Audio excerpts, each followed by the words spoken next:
অত্যন্ত শ্রেষ্ঠ একটা কথা আছে, যদি একটা দরজা বন্ধ হয় তাহলে ঈশ্বর নিজে আমাদের জন্য আরেকটা দরজা খুলে দেন।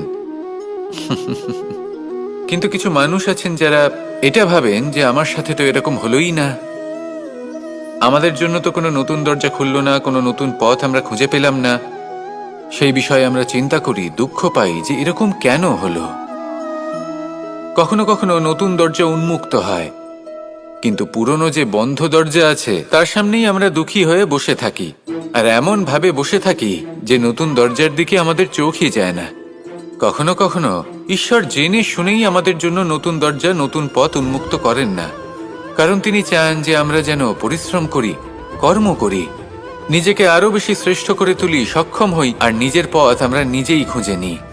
কখনো কখনো এমনও হয় যে ঈশ্বর চান যে আমরা যেন সেই পথে চলতে শুরু করে দিই। ভবিষ্যতে গিয়ে ঈশ্বর আমাদের সবকিছুই প্রদান করেন,